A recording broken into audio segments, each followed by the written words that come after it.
Everybody, what's up, and welcome to Career Insights 501. This is your host, Dr. Loso, and today we have our, first special guest of the spring summer. I've been gone a while, so today we have with us Jillian Funes, and she is is it a technical project manager? Technical product manager. So Technical product manager, okay. yeah, which And is so distinctly different. it is distinctly different. Yeah. I've had a lot of project managers on here, so that's why I kind of got a little confused. But welcome to the show, Jillian. Oh, thank you so much for having me. Yeah, no problem. So let's start off first by letting the people know just a little bit about you. Not necessarily, your profession, because we're going to get into that, but just tell us what makes you the awesome person that you are. Oh gosh, I wasn't actually prepared for that question. I'm the worst at hyping myself up anyway. Yeah, So I same guess here. things to know about me. I am super into tech, not surprising given my career path. But outside of that, I think what really makes my brain tick is like marrying tech with creativity. So Mm, outside of work, I'm like super into like creative projects and like painting and drawing and woodworking and anything that I can like build and get the creative juices flowing. That's what really like makes my heart happy. Outside of that, I am also like super into working out, and I do a lot of weightlifting and MMA training and that sort of thing. And yeah, that combined with work pretty much takes up all the time. So that's me in a yeah. nutshell. Nice, that's what's up. So we had Brandon on here earlier. He was one of the first guests on the show. He's a MMA fighter, so that's pretty cool. I used Awesome. to do some kickboxing, but I wouldn't go as far as to say MMA. So how often do you train when you work out? So I've most recently kind of fallen off in the last couple months. So if my coach is listening, he's probably like shaking his head right now. But for a while there, so I tend to get like very hyper focused on new things. I love new big challenges. So going into like training MMA, like I knew almost nothing. And so I'm Mhm. like, I've got to get good at this thing. And so I was going 2 to 3 hours a day, 6 to 7 days a week. Oh Uh, wow. in the days I wasn't in there, I was like, we would go up to the dunes and run, and I'd run just outside. During the summer, I was doing like a 3K a day just to like get my miles in. And yeah, so Mhm. I've got a little bit of a problem where I like maybe go a little too hard when I start something new. Yeah, I was about to say, like you said, you were really into working out. A lot of people say they're really into stuff, but you are really into to working out. So Yeah, when I that's get into something, there's no like a half in, half out. I'm all in or yeah. I'm all out. That's what's up. Have you done any like Spartan races or anything like that? I haven't, but I just seen that there's coming to Chicago is oh, I forget what it's called. It's not a mutathon. Maybe it The is a Tough Spartan. Mudder? Tough Mudder. That's the Yeah. one. I Mhm. just got an ad for that and I was like, "Oh, that looks like fun." I So, did it. It was pretty cool. oh, did you? You liked it? Yeah. I like it. I like the Tough Mudder. I feel like that one was more of a team thing, like just from Mhm. looking at the people and how they were out there working teamwork and like pulling each other over stuff. And the Spartan race was just kind of like, fuck you, I'm out here to get my best time. And they were just leaving people behind in the dust. Like it was some teamwork and helping people out there, but Spartans, I think, is kind of like the more serious one that people really go to be competitive out there. Okay, But cool. they're Yeah. both pretty cool. Yeah, the Tough Mudder caught my attention because it just looked like I'm not into running. Like I love Yeah, working out. I hate running. I yeah, just same. do it for like I get really into like David Goggins and all that and like mental toughness. So Yeah. yeah, I do it just to like torture myself on purpose, I guess. Uh-huh, yeah. But I yeah, just they started have. recent Oh, so go ahead. I was just saying I started listening to his ebook. I have to finish it up. I've been so busy, but yeah. Oh, is it the Can't Hurt Me? Yeah. Oh, I love that book. One of my favorites. Yeah, that's what I got was me into reading the reviews. it. Sorry, go Go ahead. ahead. Oh, no, I was just gonna Mm, say the only I he's the one that like got me to be like, all right, I even though I hate it, I got to do it anyway. But the only mhm. races I've done are um I may have done like a couple local ones, but I usually do the St. Jude every year has a Okay. race, and you raise money for it. And St. Jude is an amazing, amazing foundation. So, Yeah. but that's the And only is one that I've like done. a 5K? Yeah, just Okay. I think maybe they have a 10K, but yeah, Mm. it's pretty low stakes there. Yeah. Cool. So yeah, that's pretty interesting. I'm kind of the same way. I'll get caught up into something, so I haven't really been working out the way that I need to. So my thing is that I still go to the gym almost every day, but what happens is my diet. Like I get so caught up with work and like I'm trying to create a card game now, and I was like really adding a lot of content to my website. And before that, I was trying to do the second version of my book, so second edition. So working out just wasn't a real priority as far as like meal prepping, and I have to eat a lot of calories because I have a high metabolism. So I was like, man, I'm not looking like I used to, so I gotta, I gotta focus. So I'm trying to get some of this stuff done so I can get back to where I want to be. I thought I was gonna have the body that I wanted by my birthday, but that's June the 30th, so that's not gonna happen. Um, so I've That's just I come feel to like that. that's everyone's nemesis is the food aspect of it. Oh yeah, yeah. So tell the guests a little bit about your job now. So, what Yes. exactly does a technical producer do? So I am a technical product Project. manager, and yeah, it's all good. Lots of very similar names in tech, but like that product project name like throws everyone off. I've even seen like job descriptions that are like you read through and it says product manager. I'm like, but you're looking for a project manager for Yeah. sure. Um, anyway, so a product manager, what we're really doing is we're kind of the middleman that's listening to both the customer needs and the business needs and marrying those things together to determine what the strategy and the future vision of a particular product is going to be. So, for example, the company I'm at now, we're a Series A startup called Canopy. We do the ledgering and system of record behind credit and lending products. So imagine Hmm. you're like, hey, I want to launch a credit card. We would do all the ledgering and calculations and math behind that. So if you were, the owner of that company, you need that ledger, but you also need like all these ancillary products to support your overall business. So Canopy wants to provide as many tools as possible to make you a great operator of your lending program. So my job is really to figure out the strategic direction that we should go and build our product out in. Like what are the new products that we're going to launch? What are the features that we're going to include in the products that we already have today? What features are we going to expand to support our customers?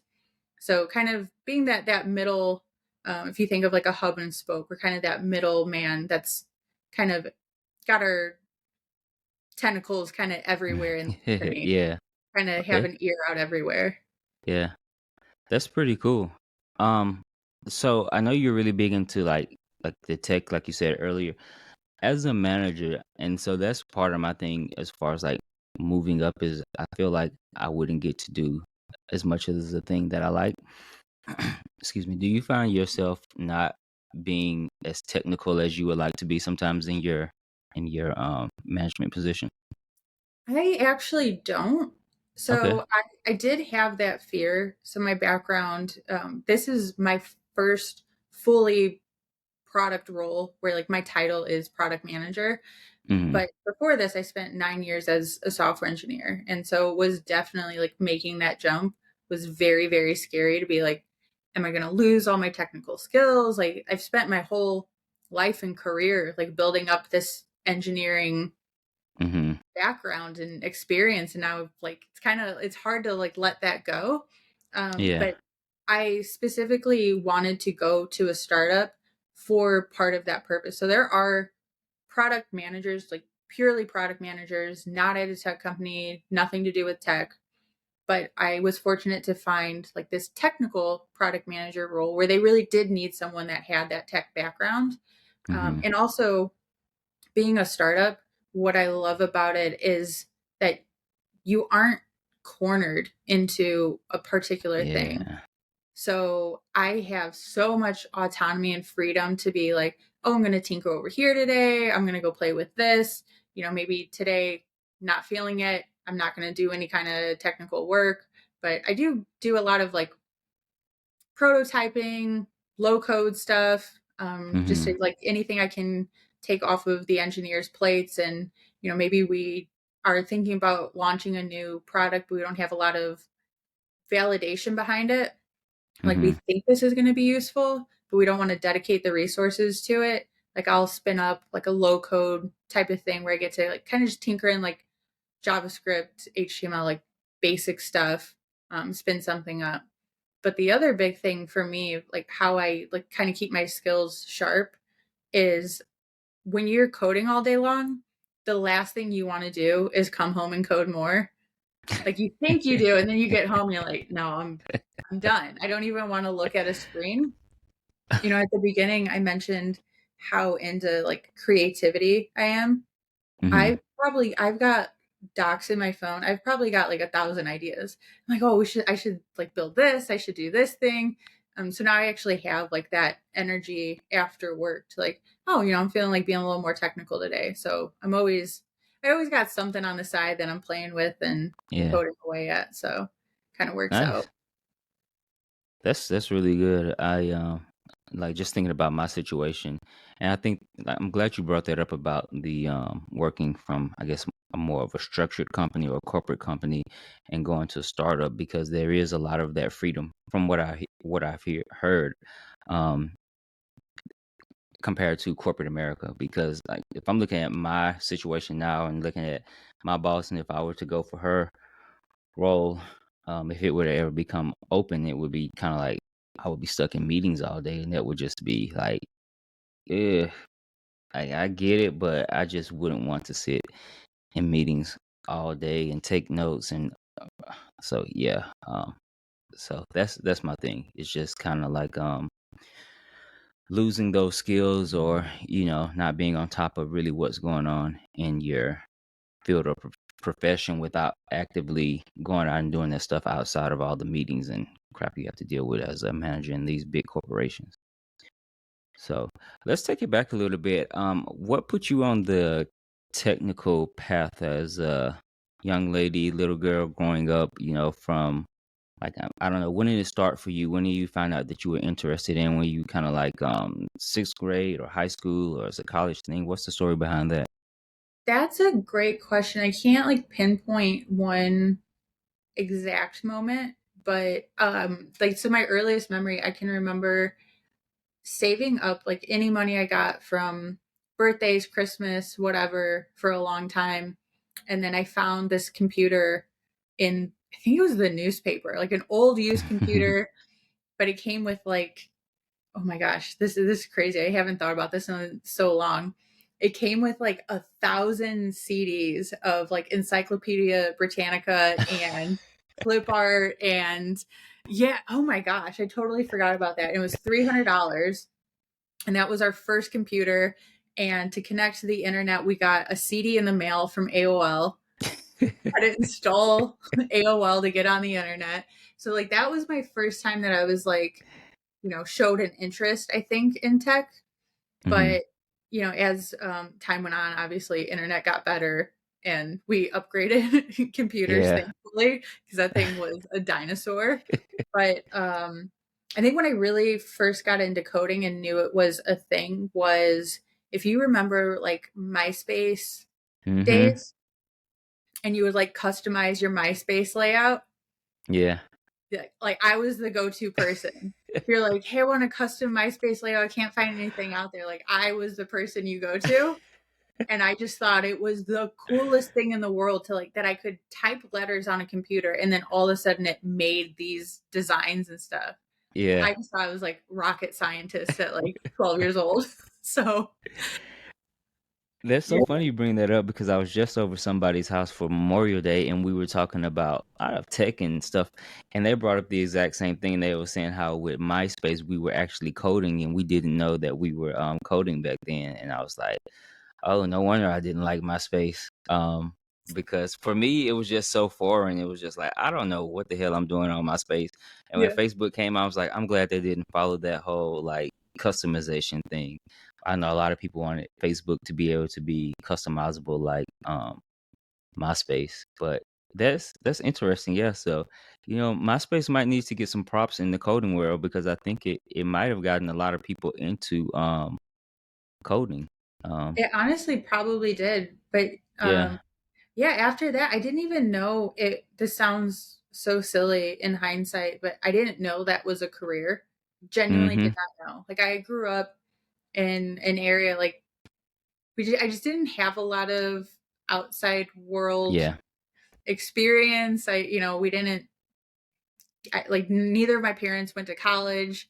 Like Same. I had no idea. Like the only computer class that my high school offered was keyboarding. Mm. So it wasn't Yeah. even a thought in my brain that, hey, this thing that I do for fun could be a career. Yeah. Yeah. So when I actually first applied to college, I'm 18. I have no idea what I want to do. Mm-hmm. I just picked whatever random major sounded somewhat Generic. interesting. Yeah. Yeah. So I signed up as psychology. Zero Mm. interest in psychology at the time. I'm like, well, I gotta pick something. Like it wasn't, my parents were like, you're going to college. We didn't go, you're going, not an option. Find Uh-huh. something. Yeah. And it was like a month before school started, and I'm like, I don't know, like what am I gonna do with my life? I don't like psychology. So I'm like scrolling through. I went to Purdue Lafayette. Mm-hmm. So I'm like scrolling through their website and I seen like a couple different computer based majors. They have like pure computer science. But I seen one that was what I ended up going for, which is computer information technology.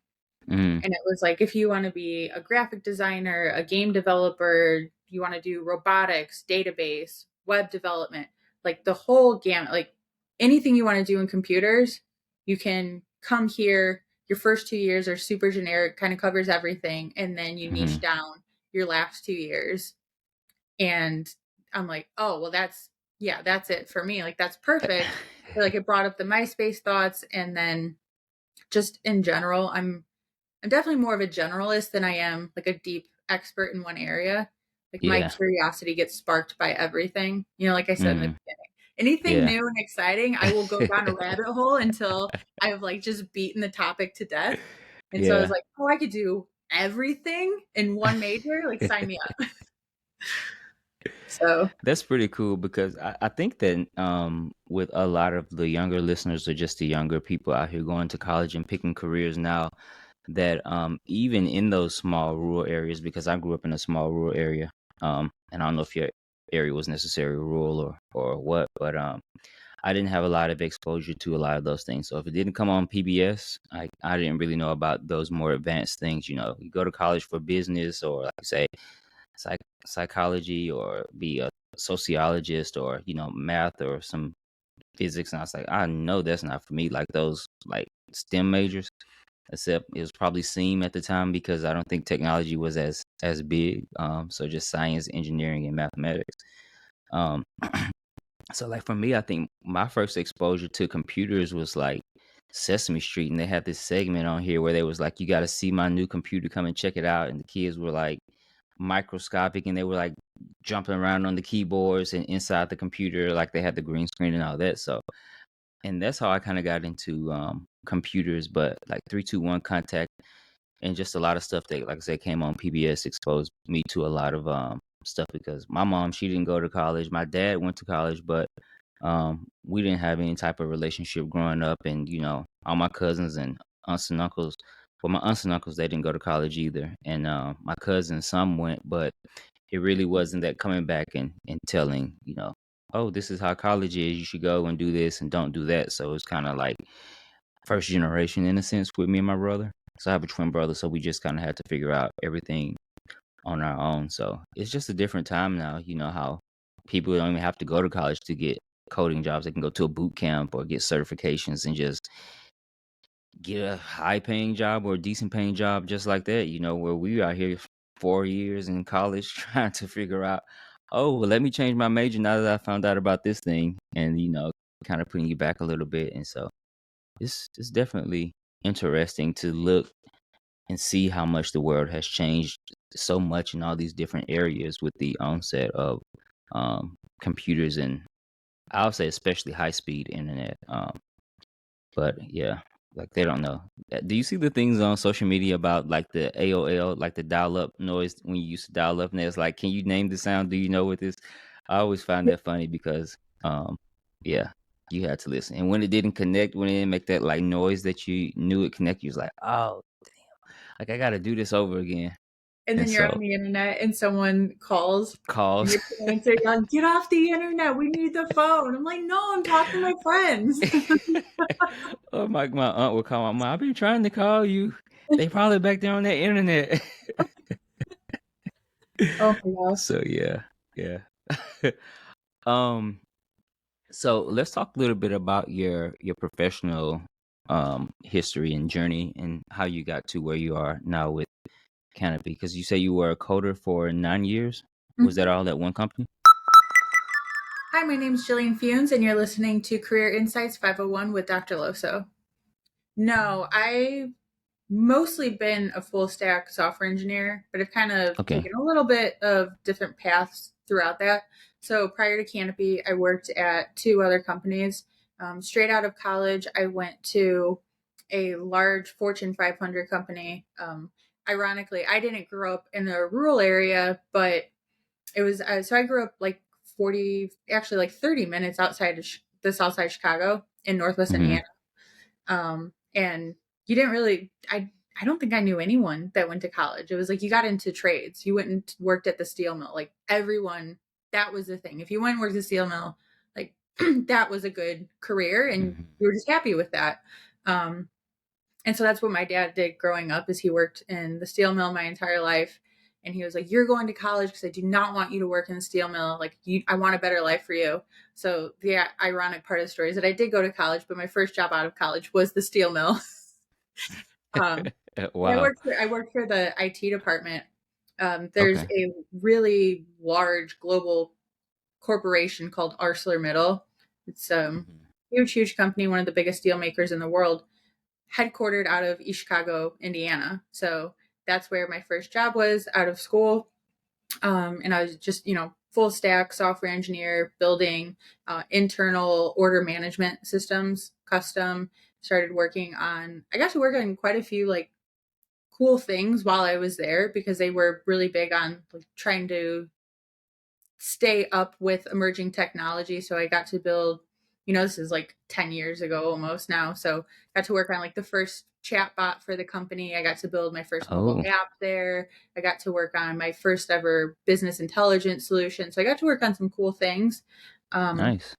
yeah, but I moved up pretty quickly. So I was there for 2 years and then, yeah, I think it was about 2 years. And then I moved into kind of a dual role where I was a team manager. So I had four direct reports, but I was still doing like coding at the same time. So kind of like Mm-hmm. I said, a dual role. Um, and then I think you mentioned it at the beginning where you're like, oh, this like being a manager is not for me. That's totally how I felt at the time. Like this is not for me right now. I've only been Mhm. out of school for, 3 years at this point. Like I really wanted to hone my engineering skills. So I did that for a little bit. And I was like, I need to kind of take a step back. So I switched roles or switched companies completely. Went back to being a full stack software engineer at a smaller company um, where we sold credit card terminals, Mhm. which was like a very interesting portion of like the fintech industry. Mhm. So I got to do some cool things there because it was super duper small. And that's kind of when I realized I was like, oh, hey, I really like being part of a smaller company where it's just like there's these big problem spaces to explore and there's not all this like existing infrastructure and tooling. It's just kind of figure out Yeah. these big problems to solve. And I loved that. Um, Mhm. I also got to work on because it was me for a little bit there was two other engineers on my team and our manager eventually went down to just me and one other guy. There was no graphic design department. There was no product management. There was no project management. There was no database. It was just us. Yeah. So like, hey Jill, there's a problem. And I got to design it. I got to code it. I got to do the database architecture. I got to do any and all graphics associated with it. Like, and I love that. You know, some people would be like, oh, it's not my job, blah, blah, blah. Like, I'm not doing that. That's not part of my role. Well, I'm like, no, no, give it to me. Like, I want to do all the things.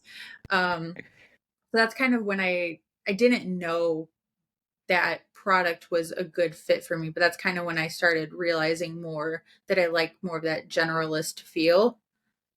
And then we ended up getting acquired by a payment processor, and they had the product role, they had the graphic designers, they had all those things. And I'm like, pretty sure all those things are going to get taken from me eventually. And it's going to be like, you're just a straight up coder. Like, you know, we have other people that are dedicated to these other roles. So I was like starting to, you know, think through, what do I want to do with my future? Do I want to kind of roll the dice? Am I going to find another place that's going to let me be a coder and do all these other things? And that's when I started looking into product management. And I'm like, that actually seems like a way better fit for me, where I kind of get to be a little bit everywhere. I get to work with marketing, I get to work with sales, I get to work with the engineers, I get to work with the designers. Like, my personality is just more of a generalist. So I thought Yeah. that was a much better role. I sat on it for like a year because, like I said in the beginning, when you're giving up like the thing you've worked your entire career to become is very, very scary. But so I sat on it for a year, finally took the plunge, and here I am now. I guess the one thing I left out is that I did do a little stint on moonlighting on the side with a couple of friends from my first role, running our own startup. But obviously, I'm still working a day job, so that didn't work out. But it was fun, learned a lot, and Yeah. I've kind of done every role you can think of a little bit in some capacity. Nice. That's an interesting story there, you know. But I think, you know, with the thing not working out with you and your friends, you know, having your startup, that you could take a lot of that skills and experience to your current role at Canopy. So what does your daily look like at Canopy? I know you say you just kind of like do a whole lot of different things, but kind of like explain to people, because I think a lot of people have a good idea of what a job would look like in a corporate setting, but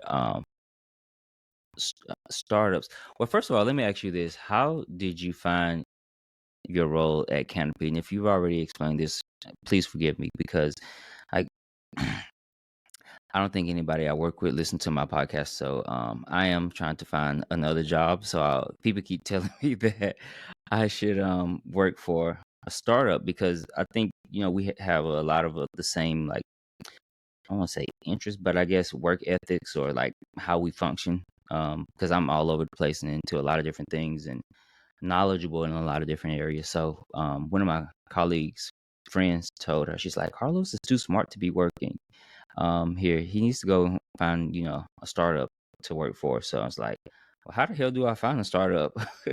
Kickstarter. Maybe I should go to Kickstarter and see if they're hiring reach out to different people. But how did you find your job at Canopy? I found it in the most conventional way possible. I just found it on LinkedIn. Really? Yeah, yeah, yeah, yeah. Okay. So I had set up an alert where I was just kind of like entertaining the idea of moving into Hmm. product. So I had an alert for like, I wanted a role as a technical product manager specifically because I wanted to maintain like that technical aspect. I wanted to be fully remote. Ideally, I wanted to stay in FinTech because that was kind of like my experience background. I wanted to expand upon that. And I think I set the filter for like on LinkedIn, you can set the company size. Hmm. I think I said like less than 50, something like Ah, that. okay. Yeah. So, and then I just turned the alert on and, you know, would get an email. I think it's daily or weekly, something like Yes, that. it's Kind of, daily. yeah. I get them. Trust me. Um, yeah. But the other place, like if, you know, you're not seeing it on LinkedIn, I know another good one is it used to be called Angel List. I think they rebranded to Well Found.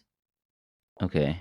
I know a lot of the people that work at my company now originally found them through what was AngelList and now Well Found, which is very popular platform for startup positions. So if anyone Mm, else is looking on there, it's a okay. good place to look. I'll have to check that out later tonight. Yeah. That's what's up. Yeah, so going back to because I was kind of like all over the place with that question. What does the day in the job look like for you at a startup? Yeah, so you kind of hit the nail on the head when you said I'm always doing different things, and it really, really does vary day to day, which I love because if I was doing the same thing every single day, I'd get bored. Um, so I'll kind of start back, like say we are like doing our quarterly planning, like there's Hmm. the strategy and future vision aspect to product management in which we're like, okay, here are the company goals for this quarter. How is the product going to evolve to fit these things? Like, what are the things we're going to do to our product to expand the company in the direction that we want to go as per our OKRs? We go by an OKR system. For anyone that's not familiar, it's objective and key results, like a very popular success metric measuring framework for companies. And so we'll look at and say, okay, the objective is to onboard X more customers. Okay, from a product perspective, what are the things that we can do to expand that objective? So, what we have is like we have a whole backlog of possible features and products that we've gathered throughout time, and that can come from internal ideas, that comes from customers literally requesting products or features. It can come from just being on a call with them and listening to them, um, mentioning different pain points that occur in their job. It can be from changes in the industry that we know we need to keep up with. And so looking at that backlog and going, okay, how can we rank and prioritize this to know Hmm. what's going to make the most impact to the overall company goals? And there's lots of different products prioritization frameworks. We personally use one called RICE, which stands for reach, impact, confidence, and effort. So we're really looking at like how many customers is this going to reach? What's the impact to them going to be? It's like, oh, it's kind of helpful, or like this is like game changing type product. Hmm. How confident are we in those estimates? And then dividing that over what's the effort it's going to take to get there, so that it's you plug all those numbers in and then it spits out, it's a formula, so it spits out a number, and then you can kind of rank things that way. But you can't just take that at face value. So as a product person, you can look at like your rice score and kind of combine that with your overall intuition and just what you know about the industry and what you know about your customers, and say, okay, here are the main things that we're going to work on as a team or as a company this quarter. We're either going to roll out this brand new product or this feature or these enhancements, whatever it may be. So that's kind of like one aspect of my job. It's going to be, the quarter's ending at the end of the month. So I'll be doing that pretty soon here, Hmm. which is always fun. But once we've decided, say, we're going to work on this brand new big product. Now it's up to me to do the research and validation. Like, what's the evidence behind it? Why are we doing it? How is this going to help the customer? How is this going to drive the business? What's the scope? What is it going to include? Say we're launching we're not, but say we're launching a brand new website. What's going to be included in that? Um, Hmm. what's the time frame we're going to do it in? If we're going to do it in a 6-week period, we're not going to be able to fit the world, the entire future state into that product in a 6-week time frame. So again, kind of breaking up all of the features that could possibly go into it, ranking them again, figuring out the roadmap for that particular product. Like, okay, this first iteration of it, we want to have a really lean scope, especially as a startup, you have to be very cognizant of where your resources and effort and money are going. So it's like, Mm-hmm. what are the features that we can include in this that will really give us the most bang for our buck and will give us that validation that this is something worth pursuing. So that's a huge part of product. And then, of course, once we build it out and all of that, it's also on us to measure the success and monitor the usage and the metrics. In my particular role, I also work with like the design team and the marketing team to like work on the front end, what it's going to look like. And then once it goes out, how are we going to market it? What are the demos we're going to do? What's the marketing content, blogs, videos, whatever it may be. So really, really varies from day to day. I love.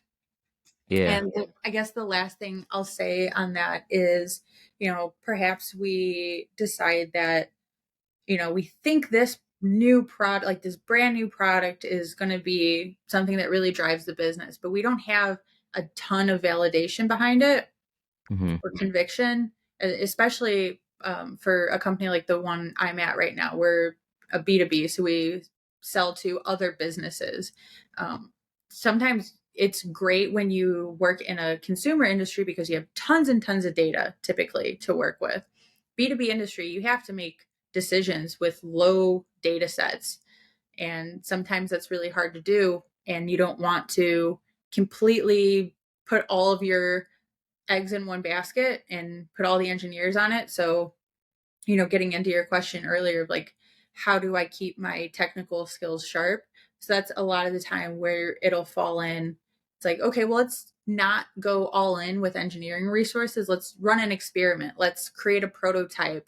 Let's, get some kind of low code version out there, which, Mm-hmm. usually I'll like kind of tinker with and put together, try and get it in front of customers, get some user testing going, get their feedback on it. And so that's always a super fun part for me where I get to do that, like Yeah. play builder again for a little bit. I think that was a perfect example to, like you said, the question that I asked earlier. So yeah, that is definitely a lot. It's almost like you're running your own business yourself, in a sense, because you're doing so much. But because I definitely have to do a lot of different things. Do you find yourself learning a lot in your current role, just like expanding upon the things that you already know and learning a lot of new things with you having to wear so many hats? Absolutely. And Yeah. I don't think I would be satisfied in a role where I wasn't doing that. Mm-hmm. But I do think that played a lot into, m- part of why I wanted to switch from my last role is I was, I felt pretty secure there. Mm-hmm. But I felt way too comfortable. I'm like, I knew I would come in every day. I knew what I was doing. There wasn't so much of a challenge anymore. So I Mm-hmm. wanted to go somewhere that was out of my comfort zone, that was going to push me, that was going to force me to learn new things. And going through even just the interview process, I was like, wow, these people are super, super smart. And I'm like, so everyone I work with is genuinely like incredibly, incredibly intelligent. So I'm Mm-hmm. learning new stuff every day. And it's, across the board, all the different things that I'm touching. But, like I said, this is my very first truly just pure product role. Mm-hmm. So the amount that I learn from my team members on just like, I don't know what the word I'm looking for is exactly. Like refining, I guess, like my Okay. product knowledge. Mm-hmm. And there's a certain word I'm looking for, and it's just slipping my brain at the moment. I'll let you know if it comes back to me. But Okay. but yeah, so they just refining my product knowledge from them is every single day. I learn just an immense amount from them. Just tweaking everything that I do and the way I think about things and the way I present and even all the way down to the way that I communicate. So yeah, there isn't a day that I don't learn something new, which it's one of my favorite parts because I would be very Mhm. bored if I didn't. Let me ask you this. So I feel like it's not even. I feel like there is only so much room at the top for like management positions. So after you reach a certain level in your career, like a senior designer or developer or instructional designer or whatever, how do you think companies can, I guess, create employee satisfaction or value without giving raises or without it being a monetary thing? Because a lot of times employers don't want to give raises. Like I get a 3% raise the past 2 years, but it's like, okay, I can go buy a couple of steak dinners and it's not a lot after it gets taxed. So how do you think that you can, I guess, make employees feel good about themselves when working at a company when finances or money is a restriction? That is an excellent question. So, one of the rabbit holes I've recently gone down is like the Myers Briggs personality testing, which I Mm-hmm. always kind of thought was like fluff. But I actually went down the rabbit hole because I was either reading an article or seeing a video where it was like this ex CIA agent was talking about how the CIA used to do Myers Briggs personality tests on the people that they were studying, that they actually felt it was a at least somewhat reliable source for like getting into the psychological mindset of other people. Mm-hmm. And so I kind of went down that rabbit hole and I took the test myself just out of curiosity. And I'm reading the results and I'm like, get out of my head. This is wild. So I started getting into like just understanding the psychology of other people. And so like understanding what motivates your employees. It's not going to be the same thing for everyone. Like you can't just slap a label on and say everyone gets vacation, everyone gets this. Different people are motivated by different things. And even if you look at, so like it's very similar to any other relationships. Like if you have a significant other, I don't Hmm. know if anyone listening has heard of the five love languages. Oh, I've heard of that. Yeah, like the theory, if anyone hasn't heard of it, is that there are five different ways in which people receive love and feel loved. It could be like physical touch, words of affirmation, quality time, presence. Um, I think there's one other one, but the idea is that everyone is motivated and feels loved by different things. It's not everyone. Not everyone is going to receive a present and say, "Okay, I feel loved." It's very similar when you're working with employees. Not every employee do you send them a cake or something and they're going to feel appreciated. So those kind of um, correlate and tie into each other. So if you actually take the time to like get to know your employees and the people that you work with and understand what motivates them and what makes them feel good and appreciated and happy, if you take that time, you would have much more satisfied employees. Hmm. So, some people, maybe it is still monetary, but like just giving them a little gift card. So Yeah. one thing my company did recently on Employee Appreciation Day was they were fully remote, but they mailed us all little Starbucks gift cards with like a cute little card that said, I don't remember what it said exactly, but it was like a little pun about like coffee and like appreciating you or, something to that effect. Okay. And it's like, it was it's like a small amount. Like, coffee is not that expensive, but it's Yeah. the thought. So I'm sure for some people that was like, oh my gosh, that was the nicest thing ever. I certainly thought that. For other folks, it might just be being recognized, Hmm. like saying, hey, I noticed you went above and beyond today. That was incredible. Like, I just really, really want to thank you for how hard you've been working. People want to feel like they are doing something that matters. No one Hmm. wants to work for 8, 9, 10 hours a day and just feel like it's just getting thrown away or overlooked or, whatever it Right. may be. For other folks, it might be just challenging problems. Hmm. For me personally, it's like challenging problems that I can apply creativity to. So like just give me a big problem space and like let me go run free. Yeah. And that's definitely motivating for me. So that was a really long answer to say to get to actually like take the time to know people and know what makes them feel appreciated. Yeah. No, I think that's great because when you were talking, I was thinking about the love language. I was like, well, maybe companies should just like have employees go and take that and then just come back and like see what their love language is and like Yeah. this is what makes me happy because there is an online test for that. I'm pretty sure because I think I took it online. I can't I, remember what I mine made my was, but it husband take wasn't the gifts. test list. Okay. I know mine wasn't gifts. I think it was like affirmations. It was something more intrinsic, like something about like me as a person, more personable, and not necessarily the gifts and stuff. Um, Yeah, same. so Yeah, gifts ranked the lowest for me.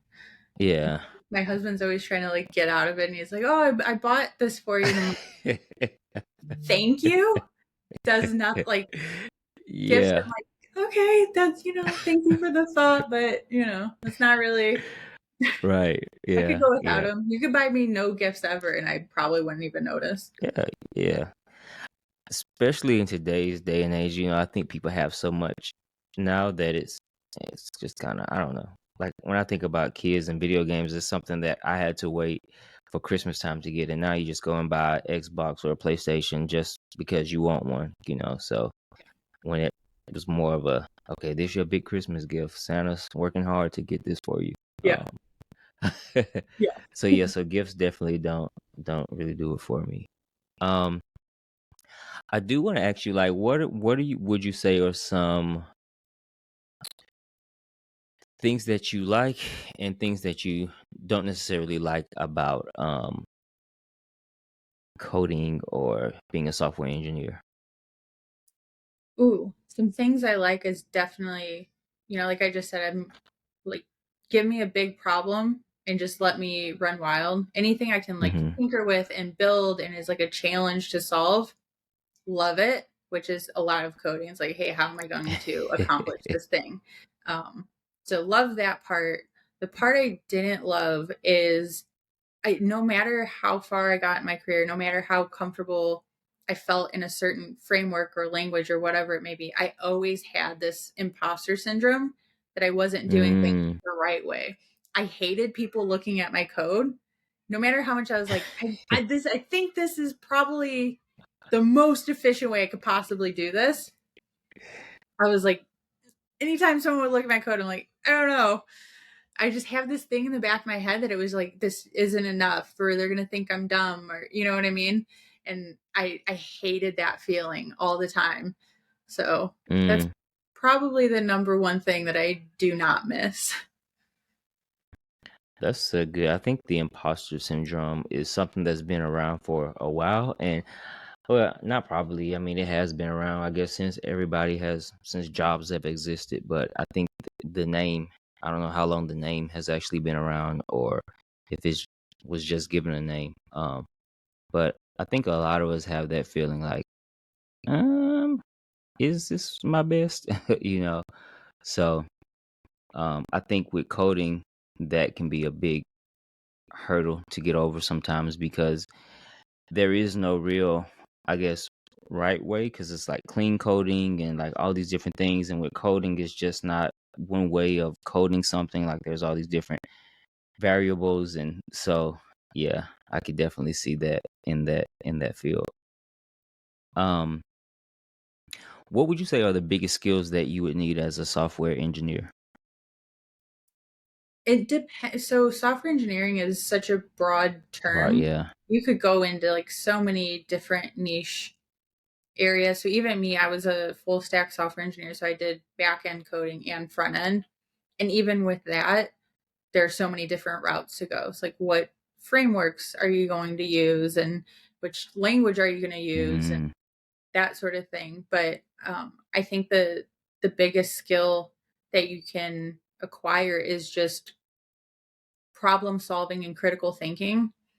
okay. So regardless of the language or the framework or whatever it may be, whatever route you go, your ability to think through big problems and break it down into logical pieces and be able to picture and figure out how those things are going to work together to get to your end goal.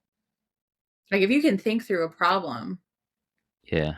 in the right way, like that's agnostic of any language that you're going to use. Like you can figure out syntax, you can Google how to Mhm. accomplish this thing in a specific language. But if you memorize an entire programming language, but you still don't have the ability to think through how to break down and solve that problem, Yeah. it's not going to get you anywhere. And I know that's kind of a tough answer because that's probably the hardest thing to learn because you can't just go take a like a learn LinkedIn how to learning solve course. a problem. Yeah, it's just kind of a something you got to learn through time and get better Yeah. at with experience. So Yeah. it's kind of a sucky answer, but it that's definitely my number one answer. No, I think that's great because doing some stuff with CompTIA and America Succeeds on durable skills, and it's just their way of renaming soft skills. So durable skills because you can take them with you from any job. But I think that was a perfect answer because I see a lot of articles on like my Google news feed and LinkedIn about soft skills and how they're becoming more important in job roles now, and that's one of the top things that recruiters are looking at or looking at when they're looking at applicants' resumes and applications. Is Are those soft skills? So I think that's a really good thing to point out there because, like you said, you could have the technical skills, but if you don't have like those critical thinking skills and being able to figure out, well, how can I condense this coding, or how can I use coding to alleviate or fix this problem, then it kind of really doesn't matter unless somebody just tells you what to do. Um, But most employers don't want to tell you what to do. They want you to go in there, do it, and figure it out yourself. So, Yeah. um, oh, were you about to say something? Oh no, no. Go ahead. Oh, so I know we're coming up on our hour, but I got a couple more questions I want to run through really quick, and you can just answer them really quickly. Um, so, is there a time that you've had a boss or a coworker who have helped you out in your career, or is there a story or instance where they've kind to, excuse me, or is there a time or an instance where they've kind of tried to hold you back? I can't actually think of anywhere anyone's tried to hold me back. I've been super fortunate with the coworkers and the managers that I've had. I Hmm. don't know that I've had a bad one. I've been knock on wood, Right. super lucky. Everyone that I've worked with, I've gotten really close with, a few of the people that I've worked with in my past, and Hmm. I can't thank them enough. Like immensely helpful. Always going out of their way to help, and I think that's like bi-directional. I've gotten really close with a couple of the engineers that I worked with over time, and when you work together for a number of years, you learn these are things I'm good at. Like I know my Hmm. weaknesses, I know my strengths, I know their weaknesses, I know their strengths, and vice versa. Especially in my last role, and even the one before that, I was really good friends with one person in particular where we just worked so well together because we knew our strengths and weaknesses, and we're Hmm. always willing to like, hey, I know this isn't your thing, like let me help you out there, you help me out here.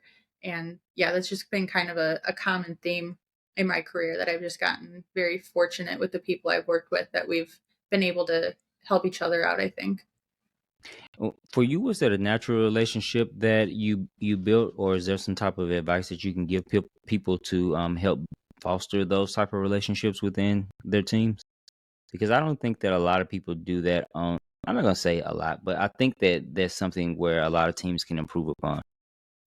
So I don't know that it came like super naturally, especially for me, like being a girl in tech. All my Mm, coworkers are always, not always, always, but typically 99% of the time men. So there's Mhm. always that little bit of a thing like, I don't know, is this weird that I'm friends with you? Is this, how much Right, are yeah. we able to be friends without it like being kind of weird or awkward or uncomfortable in some way? But I Mhm. think it just comes A, over time, and B, just being super genuine. So I personally have a hard time, like, if I forget what the saying is, but like my face has no inside voice. It's like Oh, okay, yeah. you always know how I'm feeling, what I'm thinking. It's just like it's written all over my face. I can't hide it. And I've learned that over time. So I'm like, I don't even try anymore. I'm just like an open book. A Mhm. lot of people try and hide, like, oh, I feel like I have imposter syndrome. Just like, I'm very open. I'm like, hey, I feel stupid right now. Can you please help me? And I think being vulnerable with people, makes them, everyone's got insecurities. And once you realize Right. that and you're able to share your own, it makes other people willing to share their own. And then it kind of forms that mutual trust and um, just bond, I guess, where you feel more comfortable helping each Mhm. other out and just being actual, like, genuine friends. Yeah. What is one of your greatest successes in your career up until this point? Oh, wow. That is really, really tough. So Um, many to choose from, huh? no, I don't know. It's like it's hard to say what is like my number one thing that I would say is like the highlight, because there are a variety of things that I'm like proud of, but in like very different ways. Mhm. Like right now, like if I had to answer today, I would say probably moving into product, and Okay. on more of like a personal intrinsic aspect of like I was scared.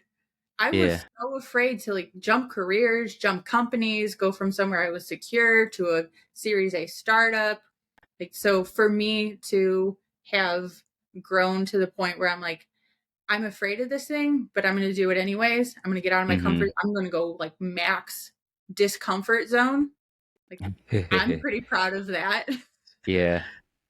I mean, I definitely think that's a big thing to be proud of because uh, startups are very volatile. A lot of people have startups and they aren't successful, and so leaving the comfort and security of a Fortune 500 company or a big company or an established business and going to a startup, that takes a lot. For anybody. I know in most cases or in a lot of cases startups pay you a lot of money, but still you got to worry about insurance and just like all these other different things, and depending on how many people are at the startup at the time that you go, you might have to work some long crazy hours until they hire more people and get more funding to hire. So it's a lot to take into consideration with a startup. So I definitely think that's a big one. Um and so, wrapping up here, just to ask a few, I guess, more lighthearted questions. What are some things that you do for self care? I know you work out a lot, but are there some other things that you do for self care? I largely work out. So anytime Okay. I'm like stressed out, it's definitely MMA is my go-to. It's hard to be upset or stressed after you've just gotten punched in the face Yeah. for an hour straight. You're like, nothing can bother me now. It's impossible to make me angry at this point. Um, on the complete opposite end of the spectrum, I've been trying to meditate for years now. I'm still Mm. absolutely awful at it, but that's trying to find my balance. So yeah, MMA and meditation, I would say, are my Okay. two go tos. Okay. What is the weirdest question or the most hated question that you have heard or don't like to be asked in an interview? Ooh, in an interview. If you were gonna say like in general, I'm just not like a big small talk person, Okay. which I know is like, I don't know if I was like, I probably shouldn't I'm say not that. either. Yeah, like as a product person, we're supposed to go out and talk to people, which I do love talking to people, but I like having like very deep, interesting conversations that are, talking about just whatever that's interesting. I can't stand like, hey, how's your day going? How's the weather? Like it kind Yeah. of just feels like fluff. Like no one actually, I don't like questions where it's like, I can tell you don't actually care. Care. Yeah. You're just asking because it's like you're supposed to. Yeah. So I don't know if that's not really specific to an interview, but That works. I yeah. guess we can. Well, for me personally, I don't like the "tell me about yourself" question because I could talk an Mm, hour like that. I hate that question. And then just kind of like, what do you want to know? Because I feel like I'm so like into everything. It's just kind of like, I don't know. So I hate that question. When I have to that's answer that one in an interview. that's a great answer. I'm gonna steal that now and just say ditto. Okay. Um, when you're working out, what can we find on your playlist? Gosh, depends on the day. I Okay. have the most ridiculously variety of a playlist. You can find literally everything from like hardcore heavy metal to classical music, and I'm not joking. And Ah, everything in between. Rap, hip hop, pop, R&B, everything. I do not discriminate. I okay. love all music. Just depends on my mood that day. Right, I got you.